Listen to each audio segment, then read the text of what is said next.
اللہ اللہ اللہ اللہ الأمي الذي يجدونه مكتوبا عندهم في التوراة والإنجيل يأمرهم بالمعروف وينهاهم عن المنكر ويحل لهم الطيبات ويحرم عليهم الخبائث صدق الله العظيم. اللہ رب العزت نے حضور اکرم صلی اللہ علیہ وسلم کا اس آیت کریمہ میں ذکر جامع کیا. اس سے پچھلی آیات کے اندر سیدنا موسیٰ علیہ السلام نے جو اللہ سے اپنی قوم کے افراد کے متعلق توبہ اور استغفار کی، پھر اللہ رب العزت نے اپنی رحمت کا ذکر فرمایا کہ میری رحمت ہر چیز کو ڈھانپے ہوئے ہے. لیکن شیطان سمجھنے لگا کہ میں بھی رحمت میں آ جاؤں گا.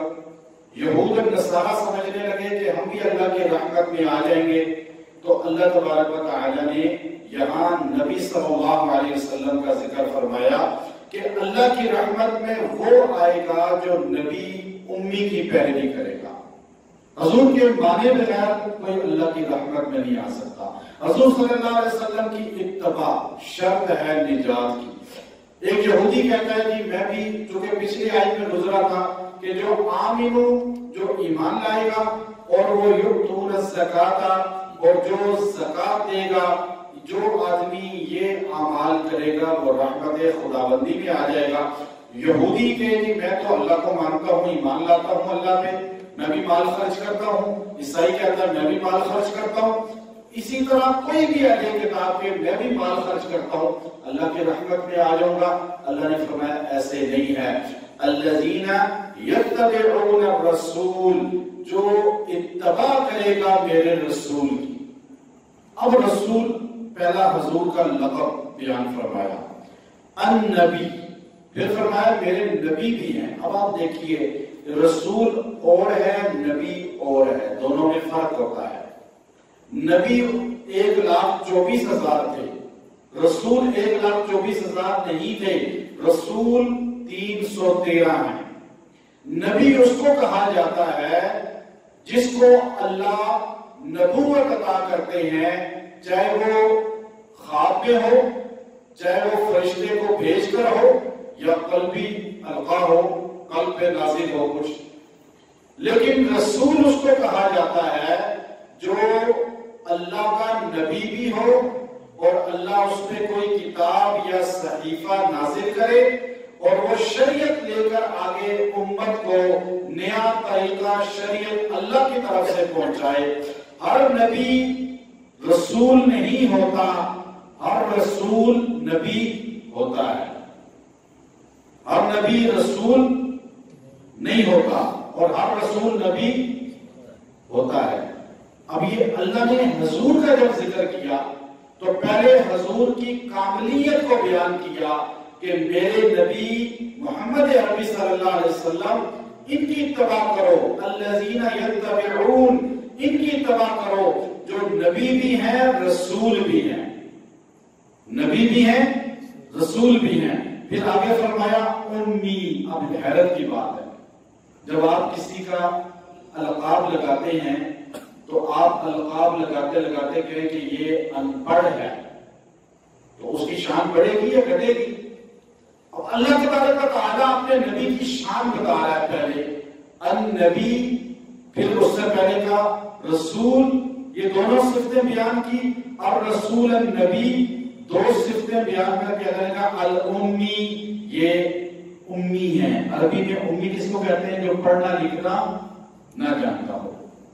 اب حضور پڑھنا لکھنا نہیں جانتے تھے. شاہ عبدالعزیز محدث دہلوی رحمۃ اللہ علیہ نے امی کا ترجمہ سب سے بہترین کیا. فرمایا امی اس کو کہا جاتا ہے جس کا استاد کوئی مخلوق میں سے نہ ہو. حضور امی ہیں. حضور کسی مدرسے نہیں گئے، کسی اسکول نہیں گئے، کسی مخلوق کے سامنے اتحیات کی شکل میں شاگرد بن کے نہیں بیٹھے، ورنہ کہتے جی کہ دیکھو جی حضور تو فلاں کے شاگرد ہیں. جب حضور کامل ہے تو استاد کتنا کامل ہوگا؟ آپ استاد کے پیچھے چلتے ہیں. کہتے ہیں. میں اکثر لکھ دیتا ہوں میرے استاد، تو لوگ جو مجھ سے علاج کرانے آتے ہیں وہ میرے استاد حدیث کے ہوتے ہیں، لیکن ان کو بھی ان کا نمبر دیں جی ہم نے ان سے دم کروانا ہے، ان سے تعویذ دینا ہے کہ آپ کے استاد ہیں تو کتنے آگے ہوں گے آپ سے. بات بھی ٹھیک ہے، استاد کا رتبہ شاگرد سے زیادہ ہی ہوتا ہے، کم. ہمارا یہ عقیدہ ہے کائنات میں اللہ کے بعد سب سے بڑا کون ہے؟ محمد صلی اللہ علیہ وسلم. اگر حضور کسی بشر کے، کسی انسان کے، کسی جن کے شاگرد ہوتے، کسی فرشتے کے بھی شاگرد ہوتے، تو پھر ہم کہہ سکتے تھے کہ حضور صلی اللہ علیہ وسلم اللہ کے بعد سب سے اعلیٰ. پھر دنیا میں ہر شاگرد کہتا میں استاد سے اعلیٰ ہوں، بیٹا کہتا میں باپ سے اعلیٰ ہوں. کہا نہیں، حضور صلی اللہ علیہ وسلم کسی بشر کے، کسی مخلوق کے شاگرد نہیں ہیں. یہ ترجمہ کس نے کیا؟ شاہ عبدالعزیز محدث دہلوی نے. آپ کا استاد کوئی مخلوق میں سے نہیں تھا، آپ نے ڈائریکٹ اللہ سے پڑھا، اللہ نے آپ کے سینے پہ اتارا. اس لیے ہم کہتے ہیں اللہ نبی کا استاد ہے، نبی اللہ کا شاگرد ہے، اللہ کے بعد کائنات میں نبی سے افضل کوئی نہیں ہے. یہ عقیدہ ہمارا بن گیا. امی اس لیے کہا جاتا ہے، ایک آدمی نے ڈگری دی، کسی سے تعلیم حاصل کی، پھر وہ قابل ہوا، بے شک کسی اور فیلڈ میں ڈگری لی لیکن قابلیت کسی اور فیلڈ میں ہے، لیکن کہا جاتا ہے کہ اس ڈگری کی وجہ سے، اس تعلیم کی وجہ سے یہاں وہ نبی جو لکھنا نہیں جانتا، وہ نبی جو پڑھنا نہیں جانتا، وہ نبی جو کسی کتاب کا نام بھی نہیں جانتا دنیا داروں کی، لیکن جب وہ بولتا ہے تو آج 1400 سال کے بعد یہ سائنسدان بھی ان کی بات کو غلط ثابت نہیں کر سکتے. حدیث کو غلط سائنسدان بھی نہیں کہہ سکتے. 1400 سال گزر گئے، آج تک دنیا کا کوئی اسکالر، کوئی بڑے سے بڑا ریاضی دان، بڑے سے بڑا فزکس کا ماہر، بایولوجی کا ماہر، بڑے سے بڑا کیمیا دان، سارے جمع ہو جائیں، نبی کی ایک ایک سنت کو غلط ثابت نہیں کر سکتے کہ یہ اخلاقی طور پہ، معاشرتی طور پہ، انسانی جو ہے نفع نقصان کی بنیاد پہ یہ غلط ہے. ہم آنکھیں بند کر کے حضور پہ اعتماد اس لیے کرتے ہیں کہ حضور ہیں امی، لیکن زبان سے وہ بولتے ہیں وَمَا يَنطِقُ عَنِ الْهَوَىٰ إِنْ هُوَ إِلَّا وَحْيٌ يُوحَىٰ، جو ان کو رب کریم جو ہے عرش بالا سے القا کرتا ہے، اپنے پاس سے تو بولتے نہیں. اس لیے امی، آج سائنس حیران ہے، وہ نبی امی ہے لیکن اس کی حدیث، فقہ، آپ جتنی کتابیں قرآن اٹھا لیں، نبی کو لکھنا نہیں آتا. یہ قرآن کہاں سے آ گیا؟ شعر و شاعری نہیں آتی ہے حضور کو، کبھی شعر و شاعری آپ نے نہیں کی، ایک شعر آپ کا نہیں ہے کسی کتاب میں، لیکن آپ نے اتنا بڑا قرآن کہ آج بھی کوئی انسان قرآن جیسی ایک آیت نہیں لا سکتا.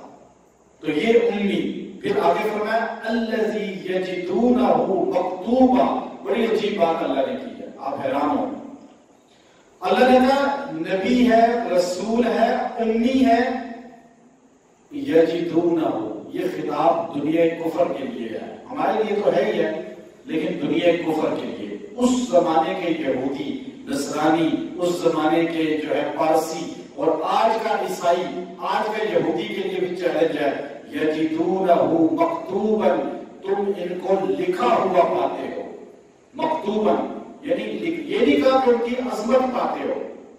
ایک ہوتا ہے کہ آپ کہتے ان کے فضائل پاتے ہو، فضائل اور چیز ہے. کا مکتوبہ یعنی ان کو پاتے ہو، مکتوبہ اپنی کتابوں کے اندر، عندہم فی التوراۃ والانجیل، جو تمہارے پاس تورات ہے اور انجیل ہے. اچھا، اب قرآن پہ جو انگلی اٹھاتا ہے 1400 سال میں ایک یہودی، ایک عیسائی کھڑا ہو کے بتائے تاریخ 1400 سال میں، آج کا یہودی عیسائی بھی کھڑا ہو کے کہے انجیل اور زبور ہاتھ میں پکڑ کے، اس زمانے میں کھڑا ہو کے کہتا، مدینے کے چوک میں یہودی کھڑا ہو جاتا، عیسائی کھڑا ہو جاتا، یوں پکڑ کے کہتا اے مسلمانوں، تمہارے قرآن نے کہا یجدونہ مکتوبا عندہم فی التوراۃ والانجیل، اس نبی کو تم اپنی کتابوں میں پاتے ہو. ہماری انجیل میں تو آپ کے نبی کا کوئی ذکر نہیں، ہماری تورات میں تو آپ کی نبی کا کوئی ذکر نہیں. کسی یہودی نے کبھی کہا؟ کسی عیسائی نے کہا؟ نہیں کہہ سکتے. کیوں؟ کہ ان کی کتابوں میں آج بھی نبی کا ذکر ہے، حالانکہ انہوں نے بدل دی ہے. پھر بھی بہقی کے اندر امام بہقی ایک روایت لائے، حضور صلی اللہ علیہ وسلم ایک یہودی بچہ آ کے بیٹھ جاتا تھا آپ کی مجلس میں، بیمار ہو گیا. آپ نے کہا چلو میں اس کو ملنے جاتا ہوں. بیمار ہے، عیادت کرتے ہیں. صحابہ ساتھ گئے تو بچے کا باپ اس کے سرہانے کھڑا ہوا، اپنی تورات جو پڑھ رہا تھا اس پہ دم کرنے کے لیے یوں اونچی آواز سے پڑھ رہا تھا. حضور علیہ السلام جب پہنچے تو حضور نے اس کو فرمایا، اے یہودی، کیا تجھے اپنی اس کتاب میں میرے علامات ملتی ہیں، میرا ذکر ملتا ہے؟ اس نے کہا لا، نہیں کوئی نہیں ملتا. باپ نے کیا کہا؟ لا، نہیں ملتا. بیٹا بیمار بستر ملک پہ ایک دم بولا، یا نبی اللہ، یا رسول اللہ، میں گواہی دیتا ہوں میں نے تورات ساری پڑھی ہے، آپ کا کئی جگہ میں نے ذکر پڑھا ہے اور میں آپ پہ ایمان لاتا ہوں. حضور صلی اللہ علیہ وسلم کے سامنے اس نے کہا ہاتھ بڑھائیے. بچے کا ہاتھ رسول اللہ کے ہاتھ میں آیا، آپ نے اسے کلمہ پڑھایا. آپ جیسے ہی اس نے کلمہ پڑھا چند لمحوں کے بعد وہ مر گیا.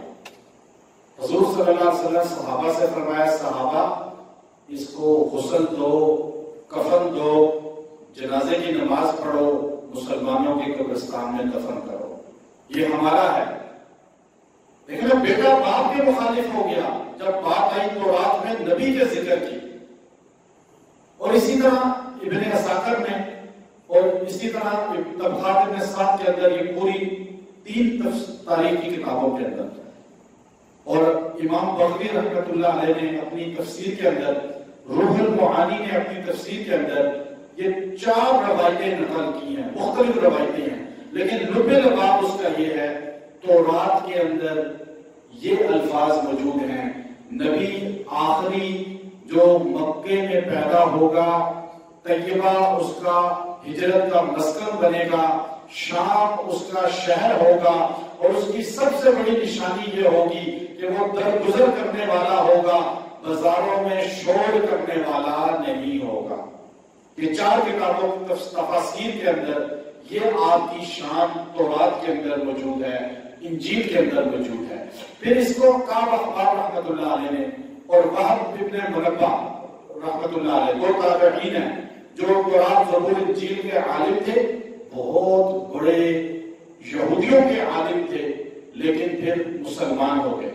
وہ اپنی کتاب کے اندر لکھتے ہیں اور اس کو باقاعدہ طور پہ وہب ابن منبہ کے اور کعب احبار روایت کرنے والے ہیں، اس کو نقل فرمایا طبقات ابن سعد نے کہ آپ صلی اللہ علیہ وسلم کی نشانی زبور کے اندر یہ تھی کہ اللہ تبارک و تعالیٰ نے حضرت داؤد سے فرمایا، اے نبی داؤد، ان قریب نبیوں کو سلسلہ منقطع کرنے والا خاتم النبیین آئے گا، اور اس کو میں نے وہ شان دی ہے کہ وہ نبیوں کا سردار ہوگا، کہ جنت کی چابی اس کے ہاتھ میں ہوگی، جنت میں پہلا داخل ہونے والا ہوگا، اس کی امت مرحومہ ہوگی.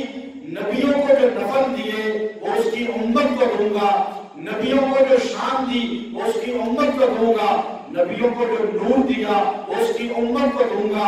اس کی امت کی 6 فضیلتیں ایسی ہیں جو نبیوں کی شان تھی، میں امت محمدیہ کو عطا کر دوں گا.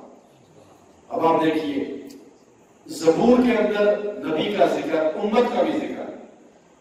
تو اللہ نے فرمایا کوئی یہودی آج بھی کھڑا ہو جائے، چیلنج کرے ٹی وی پہ آ کے، عیسائی ٹی وی پہ آ کے چیلنج کرے، یہ قرآن کہتا ہے یجدونہ مکتوبا عندہم فی التوراۃ، تمہارے نبی کا ذکر قرآن میں، زبور میں، انجیل میں موجود ہے.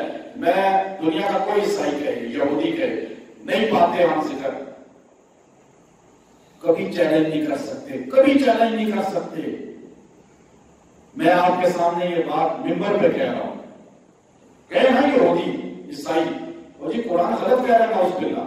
نبی کا ذکر کہاں انجیل میں ہے، کہاں زبور میں ہے، کہاں تورات میں ہے؟ آج 1400 سال کے بعد جب زبور انجیل تبدیل ہو گئی، آج بھی مسلمانوں کا چیلنج قرآن میں موجود ہے، اور ہمارے بہت بڑے بزرگ مولانا رحمت اللہ کرانی رحمت اللہ علیہ آج سے 200 سال پہلے، جنہوں نے مکہ مکرمہ میں سب سے پہلا مدرسہ سعودیہ کی بنیاد رکھی. سورۃ النساء ایک برصغیر کی عورت نے پیسہ بھیجا. مولانا رحمت اللہ کرانی دیوبند کی شخصیت عظیم، دارالعلوم دیوبند بننے سے پہلے شاہ ولی اللہ کے شاگرد سلسلہ، آپ نے مکہ میں ہجرت کی. حاجی امداد اللہ مہاجر مکی کی تحریک شاملی، تحریک آزادی پاکستان جو بننے کی تھی 1857 میں ناکام ہوئی. آپ مکہ ہجرت کر گئے. آپ نے برصغیر کی عورت کو ترغیب دی، بہت مالدار عورت تھی سورۃ النساء. اس نے پیسہ بھیجا. مکہ میں تاریخ میں سب سے پہلا مدرسہ ان 3 سالوں میں مولانا رحمت اللہ کرانی نے بنایا. آج تک وہ مدرسہ سعودیہ موجود ہے. شاہ عبدالعزیز سعودیہ کے جو بانی ہیں وہ اسی مدرسے میں پڑھ کے نکلے تھے. آج اس مدرسہ کے اندر الحمدللہ ہمارا جانا ہوتا ہے. سعودیہ اس عورت کے نام پہ رکھا گیا. مولانا رحمت اللہ کرانی نے عیسائیت بڑھ رہی تھی، تبلیغ ان کی بڑھ رہی تھی. آپ نے ایک کتاب لکھی اظہار الحق، عیسائیوں کے دجل. عیسائیوں کی کتابوں میں مسلمانوں کا اور نبی آخر الزمان کا ذکر، حضور کا انجیل میں تذکرہ، انجیل کے اندر حضور پر ایمان لانے کی بشارتیں، عیسیٰ علیہ السلام کی زبان سے حضور کا ذکر، یہ اپنی کتاب میں انجیل سے جمع کیا. اظہار الحق وہ کتاب ہے جس کو سعودی عرب نے اپنی عربی کے اندر بھی انہوں نے لکھی. اپنے باقاعدہ طور پہ وزارت ان کی اس کو پرنٹ کرتی ہے اور سعودیہ کے اندر تقسیم کرتی ہے. تو وہ کتاب پڑھیں تو آج بھی عیسائی دنیا راغب ہو سکتی ہے اسلام کی طرف. تو نبی کی شان کیا بیان کی؟ یأمرہم بالمعروف وینہاہم عن المنکر. نبی وہ ہے جو اچھی باتوں کی تبلیغ کرتا ہے، بری باتوں سے. نبی کے ماننے والا وہ ہے جو اچھائی کی تبلیغ کرتا ہے، برائی سے منع کرتا ہے. نبی کی ذات اچھائی کی مبلغ ہوتی ہے اور مانے ہوتی ہے برائیوں سے. ہمیں بھی چاہیے اس کام کو، دعوت اور تبلیغ، یہ دعوت اور تبلیغ، اچھائی کی تبلیغ، منکرات سے روکنا. یہ اور پھر فرمایا وَيُحِلُّ لَهُمُ الطَّيِّبَاتِ، وہ تمہارے لیے حلال کرتا ہے پاک چیزیں، پاک چیزیں. وَيُحَرِّمُ عَلَيْهِمُ الْخَبَائِثَ، اور ناپاک چیزیں تم پہ حرام کرتا ہے. یہ نہیں ہو سکتا. نبی چائنا نے ہر سال ان کا مناتے ہیں، ہر سال ایک سال ہارس، ایک سال جو ہے وہ ڈاگ، پورا سال کتا کھاتے ہیں، پورا سال گھوڑا کھاتے ہیں، پورا سال جو ہے خنزیر کھاتے ہیں. مطلب یہ نہیں کہ لازمی کھاتے ہیں، مطلب کہ فنکشن میں زیادہ تر وہی گوشت کھاتا ہے پک کے. ایک سال انہوں نے بکرے کا منایا. جب انہوں نے بکرا حالانکہ مشین سے ذبح کیا، لیکن چائنیز کہنے لگے جتنا لطف بکرے کے گوشت میں آیا وہ دیگر، اور ان کی حکومت نے بین کیا کتے کے گوشت میں بیماریاں ہیں، لوگوں کو بیماریاں لگتی ہیں، خنزیر کے گوشت میں بیماریاں ہیں. اللہ نے ہمیں 1400 سال پہلے کہا تمہارا نبی. آج سائنس کہتی ہے جو نبی صلی اللہ علیہ وسلم نے حرام چیزیں کی ہیں ان کے اندر بیماری ہے، جسم کو نقصان ہے. اب ہمارا نبی امی ہے لیکن دنیا کا سب سے بڑا ڈاکٹر بھی ہمارے نبی کی پاؤں کی خاک کو نہیں پہنچ سکتا. سب سے بڑا سائنسدان بھی، کوئی سائنسدان نہیں کہہ سکتا حضور نے جو طریقہ ہمیں بتایا یہ سائنس کے اصول کے خلاف ہے. چلو قرآن کے اصول کے خلاف نہیں کہہ سکتا، سائنس کے اصول کے خلاف کہہ کے بتا دی، نہیں کہہ سکتا. اس لیے دنیا کفر بھی آج نبی کی سنت کو دنیا داری سمجھ کے اپناتے ہیں. آپ نے نوٹ کیا ہوگا اس کو. اور آیت کو ختم اب اللہ نے فرمایا کہ وَيَزَعُ عَنْهُمْ إِسْرَهُمْ وَالْأَغْلَالَ الَّتِي كَانَتْ عَلَيْهِمْ. یہ نبی جو آیا ہے یہ تم سے 2 چیزیں ہٹانے کے لیے. یہ اس لیے اسرہم، تمہارے اوپر جو بوجھ ہے اس کو بھی ہٹائے، وَالْأَغْلَالَ، اور جو تمہارے ہاتھوں میں ہتھکڑیاں ہیں یہ بھی نکال دے. اسرا کہتے ہیں اوپر سے جو بوجھ پڑتا ہے انسان دب جاتا ہے، ہل نہیں سکتا. اور غلل کہتے ہیں ہاتھ میں جو ہتھکڑی ہوتی ہے بندہ کہیں جا نہیں سکتا. تم بندھے ہوئے ہو، تم بندھے ہوئے تھے، اب تمہیں بہت سی چیزیں حلال کر دی. کیا بندھے ہوئے تھے؟ تمہارے کپڑے پہ یوں گندگی لگتی تھی بنی اسرائیل کے، اللہ کا حکم تھا دھونے سے پاک نہیں ہوگی، کپڑا کاٹنا پڑے گا. جسم پہ گندگی لگتی تھی جسم کو دھونے سے پاک نہیں ہوتا، یہاں سے کھال کو کھرچنا پڑے گا۔ تم گناہ کرتے تھے، دروازے پہ لکھ دیا جاتا تھا۔ تم جہاد کرتے تھے، مال غنیمت آتا تھا، تم کھا نہیں سکتے تھے، آگ لگاتے تھے۔ جس کا مال غنیمت کو آگ اوپر سے آ کے بسم کر دے، اس کا جہاد قبول۔ تم صدقہ کرتے تو جا کے کسی کو دے نہیں سکتے تھے، صدقے کو پہاڑی پہ رکھتے تھے تو اللہ اوپر سے آگ بھیجتا تھا، جس کے مال کو آسمانی آگ جلا دے اس کا صدقہ قبول، جس کو نہ جلائے وہ سارے علاقے میں اس کی تشہیر ہوتی تھی کہ یہ آدمی تو اللہ کے ہاں مقبول ہی نہیں ہے، اس کا تو مردود ہو چکا ہے سارا، تو سارے اس کو کہتے تھے مردود آ رہا ہے، مردود آ رہا ہے، اور جس کی آگ لگ جاتی کہتے ہیں مقبول آ رہا ہے۔ اب کتنی ذلت تھی، اب ہم سارے بیٹھے ہیں، اب ہم میں سے معاشرے میں کتنے لوگ ہیں، لوگوں کے سامنے مقبول لیکن اللہ کے سامنے مردود، لیکن اللہ ہماری عزت رکھتا ہے۔ یہ اللہ نے ہمیں کہا کہ میں نے تمہارے اوپر وہ بوجھ جس نے تمہیں ذلت میں دھنسایا ہوا تھا، تم ہتھکڑی میں یوں جھگڑے ہوئے تھے، میرے نبی نے آ کے تم سے یہ سب چیزیں ختم کر دی۔ کتنا بڑا اللہ کا احسان ہے۔ اور پھر آگے اللہ نے کیا کہا؟ فَالَّذِينَ آمَنُوا بِهِ وَعَزَّرُوهُ وَنَصَرُوهُ، بس اب وہ لوگ جو ایمان لاؤ میرے نبی پر، وَعَزَّرُوهُ، جڑ جاؤ میرے نبی کے ساتھ، وَنَصَرُوهُ، اور اس کی مدد کرو۔ نبی پر ایمان لانا ایک چیز ہے، نبی کے ساتھ جڑنا، ادب کرنا، احترام کرنا، وَتُعَزِّرُوهُ وَتُوَقِّرُوهُ، قرآن نے دو جگہ کہا کہ عزت بھی کرو اور نبی کے ساتھ جڑو گے۔ یہ ہے کہ بندہ نبی کی مان تو رہا لیکن عزت نہیں کر رہا۔ ہمارے یہاں سے لوگ موجود ہیں، نبی صلی اللہ علیہ وسلم کا نام آئے درشی پڑھیں، ادب سے نام لیں، حضور صلی اللہ علیہ وسلم کا ذکر کریں، تو یہاں دو چیزوں کا ذکر کر کے فرمایا وَاتَّبَعُوا النُّورَ الَّذِي، پس اتباع کرو اس نور کی، الَّذِي أُنزِلَ مَعَهُ، جو نبی کے ساتھ اترا ہے۔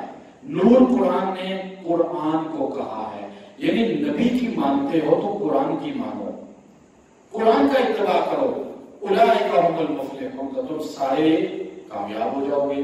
وآخر دعوانا ان الحمد للہ۔ اللہ اللہ اللہ اللہ۔